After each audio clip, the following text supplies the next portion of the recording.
Welcome back. તો ગુજરાતમાં લોકસભાની ચૂંટણીનો માહોલ બરાબરનો ગરમાઈ ગયો છે। અહીં આ વખતે રસપ્રદ અને રોચક જંગ જામશે। ગુજરાતની 26માંથી સૌથી વધુ કોઈ હોટ બેઠક હોય તો તે છે બનાસકાંઠા લોકસભા બેઠક। ગુજરાતની એકમાત્ર બેઠક છે કે જ્યાં મહિલા વર્સિસ મહિલાનો જંગ છે। બનાસ નદીના કાંઠે વસેલા બનાસકાંઠા લોકસભામાં છેલ્લા 5 વર્ષથી પરબત પટેલ સાંસદ હતા। ત્યારે પશુપાલન અને ખેતી પર નિર્ભર આ વિસ્તારનો કેટલો થયો છે વિકાસ? બનાસકાંઠાની જનતાનો શું છે મિજાજ? કેટલા ખરા ઉતર્યા પરબત પટેલ? એક સવાલનો જવાબ જનતા પાસેથી જાણ્યો। ત્યારે જુઓ અમારી વિશેષ રજૂઆત સંસદનું સરવૈયું।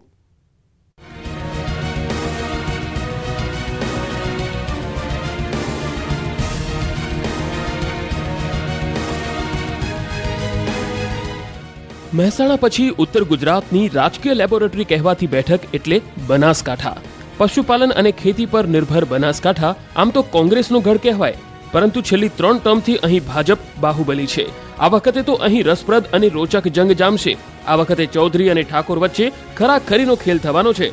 આ વખતે નારી શક્તિને ફરીથી વંદન કરશે જનતા, કેમ કે ઇતિહાસમાં પહેલીવાર ભાજપે સરહદીય વિસ્તાર બનાસકાંઠા બેઠક પર કોઈ મહિલાને ટિકિટ આપી છે। તો કોંગ્રેસે પણ જ્ઞાનીબેન ઠાકોરને ચૂંટણીના રણમાં ઉતારતા અહીં કાંટે કે ટક્કર થવાની છે। સરહદીય જિલ્લા બનાસકાંઠામાં 1951 થી લઈને 2019 સુધીમાં કુલ 19 વખત લોકસભાની ચૂંટણી યોજાઈ છે, જેમાં કોંગ્રેસ 10 અને ભાજપે 6 વખત જીત મેળવી છે। 1 વખત જનતા દળ અને 2 વખત સ્વતંત્ર પક્ષના ઉમેદવાર ચૂંટાયા હતા। કોંગ્રેસનું ગઢ મનાતી આ બેઠક પર ભાજપના હરિભાઈ ચૌધરીએ 4 વખત જીત મેળવીને કાંગરા ખેરવી દીધા હતા। 2019માં ભાજપમાંથી પરબતભાઈ પટેલ ચૂંટાયા હતા। વર્ષ 2019ની લોકસભાની ચૂંટણીમાં ભાજપના પરબત પટેલે 3,68,296 મતથી કોંગ્રેસના પરથી ભટોડને માત આપી હતી। આ વખતે બનાસકાંઠાના આ જંગમાં ભાજપે ચૌધરી સમાજમાંથી આવતા રેખાબેન ચૌધરીને, તો કોંગ્રેસે વાવના ધારાસભ્ય અને ફાયર બ્રાન્ડ મહિલા તરીકે જાણીતા જ્ઞાનીબેન ઠાકોરના નામ પર મહોર લગાવી છે। બનાસ નદીના કાંઠે વસેલા ભારત અને પાકિસ્તાનની સરહદ પર આવેલા આ જિલ્લા પર છેલ્લા 5 વર્ષથી પરબત પટેલ રાજ કરી રહ્યા હતા। ત્યારે તેમના કાર્યકાળ દરમિયાન બનાસકાંઠાનો કેટલો વિકાસ થયો અને બનાસકાંઠાની કેટલી બદલાઈ સુરત? બનાસકાંઠાની જનતા પરબત પટેલની કામગીરીથી કેટલી ખુશ છે? શું પરબત પટેલ જનતાને આપેલા વાયદા ઉપર ખરા ઉતર્યા છે? તે જાણવાનો ન્યૂઝ 18 ગુજરાતીની ટીમે પ્રયાસ કર્યો।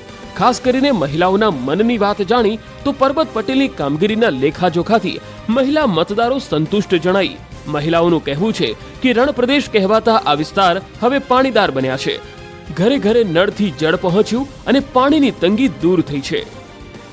સરસ પાણીનો પીવાનો જે પ્રશ્ન હતો એ પ્રશ્ન પણ એમને હલ કર્યો છે।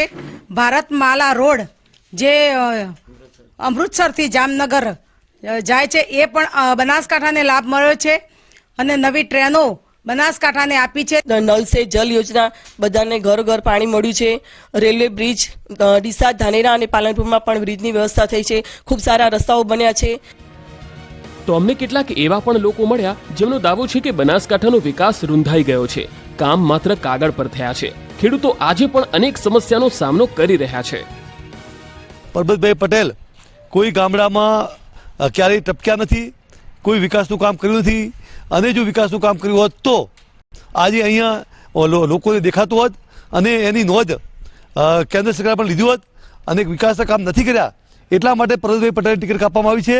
મુખ્ય સમસ્યા પાણીની છે, સાથે સાથે ડુપ્લિકેટ બિયારણ, દવા, ખાતર, આ તમામ વસ્તુથી ખેડૂતો છેલ્લા વર્ષોથી પીડાઈ રહ્યા છે। અહીંના જે સાંસદ દ્વારા જે ખેડૂતો માટેનું જે કર્જા મુક્તિ હતું, ખેડૂતોનું જે દેવું માફ કરવાની બધી વાત, એક અહીં મુખ્ય સમસ્યા છે, મુખ્ય એમની માગણી છે। તો આ માગણીઓ ક્યાંક ને ક્યાંક અમારે અસંતોષકારક રહી છે। તો બનાસકાંઠાના સાંસદ પરબત પટેલનો દાવો છે કે તેમને કરેલા વાયદાઓ પૂરા કર્યા છે। કે અમારા 5 વર્ષ દરમિયાન આ વિસ્તારના મારા ખેડૂતોના પ્રશ્નો હોય કે રેલવેના પ્રશ્નો હોય, પ્રજાજનોના પ્રશ્નો હોય, આ બધા જ પ્રશ્નો માટે મારાથી બનતા બધા જ પ્રયત્નો મિત્રો કરીને લોકસભામાં સરકાર સુધી વાત પહોંચાડવાના પ્રયત્નો કર્યા છે। બીજી તરફ કોંગ્રેસે પરબત પટેલના તમામ વાયદાઓને પોકળ ગણાવ્યા હતા। હું ભારતીય જનતા પાર્ટીને કહેવા માંગુ છું કે તમે બનાસકાંઠા જિલ્લાનું એક પણ કોઈ ઠોસ કામ કર્યું હોય અથવા તો જિલ્લા જે પાલનપુર હેડક્વાર્ટર છે ત્યાં તમે કોઈ મોટી કામગીરી કરી હોય, વિકાસની કામગીરી કરી હોય તો બતાવે. માત્ર વાતો કરી અને મોદી સાહેબની, ભારતીય જનતા પાર્ટીની વાત કરીને લોકોને ગેરમાર્ગે દોરવાને. બનાસકાંઠામાં 70% લોકો ખેતી અને પશુપાલનના વ્યવસાય સાથે જોડાયેલા છે. અહીં એશિયાની સૌથી મોટી બનાસ ડેરી આવેલી છે. દૂધ ઉત્પાદન અને બટાકાના હબ ગણાતા બનાસકાંઠા લોકસભા બેઠકમાં 85% ગ્રામીણ વસ્તી છે, જ્યારે 15% લોકો શહેરમાં રહે છે. બનાસકાંઠા બેઠકમાં કુલ 25,51,601 મતદાતાઓ છે, જેમાંથી 13,17,835 મતદાતાઓ પુરુષ અને 12,33,746 મહિલા મતદાતાઓ છે. આ લોકસભા બેઠકનું રાજકારણ જ્ઞાતિ જાતિના આટાપાટામાં અટવાયેલું છે. ભૌગોલિક રીતે બનાસકાંઠા જિલ્લો 3 ભાગમાં વહેંચાયેલો છે. આ ત્રણેય વિસ્તારમાં અલગ અલગ સમાજના લોકો વસવાટ કરે છે. અહીં પાર્ટી કરતા ઉમેદવારની જ્ઞાતિ એક મહત્વનું પરિબળ ગણે છે મતદારો. અહીંના જ્ઞાતિ સમીકરણની વાત કરીએ તો ચૌધરી, ઠાકોર મતદારોનો પ્રભાવ છે. ઉપરાંત આદિવાસી, પાટીદાર, દલિત, સવર્ણ મતદાર નિર્ણાયક ગણવામાં આવે છે. અહીં ચૌધરી 15-20% છે, ઠાકોર 15-20% છે, આદિવાસી 12% છે, સવર્ણો 12% છે, પાટીદાર 8% અને અન્ય 38%, દલિત 9-15%, મુસ્લિમ 5-10% અને અન્ય 38% મતદારો છે. બનાસકાંઠા લોકસભા બેઠકની અંદર કુલ 7 વિધાનસભાની બેઠક આવે છે, જેમાં 4 પર ભાજપ, 2 કોંગ્રેસ અને 1 અપક્ષ ધારાસભ્ય છે. વાવ, થરાદ, ધાનેરા, દાંતા, પાલનપુર, ડીસા અને દિયોદર બેઠકનો સમાવેશ થાય છે. ત્યારે આ વખતે જ્ઞાતિ જાતિના સમીકરણના 100 ગટા ગોઠવી બંને પક્ષોએ ઇતિહાસમાં પહેલીવાર મહિલા ઉમેદવારને ટિકિટ આપી છે. બનાસની બેન કહેવાતા ગેનીબેન અને બનાસની દીકરી કહેવાતા રેખાબેન ચૌધરી વચ્ચે જંગ ખેલાવાનો છે. બંને ઉમેદવારો પૂરજોશમાં પ્રચાર કરી રહ્યા છે અને જીતના દાવાઓ કરી રહ્યા છે. મોદી સાહેબ અને અમિતભાઈ શાહ સાહેબના ઉમેદવાર તરીકે હું આપની વચ્ચે ઉપસ્થિત છું. એટલે મારે એમ કહેવું છે કે હું તો મોદી સાહેબની ઉમેદવાર છું, જ્યારે સામેના જે પક્ષના બેન છે એ રાહુલ ગાંધીના ઉમેદવાર છે. સામેના પક્ષના બેન જાતિવાદ ઉપર ચૂંટણી લડી રહ્યા છે, જ્યારે હું બનાસની સેવા કરવા માટે ચૂંટણી લડી રહી છું.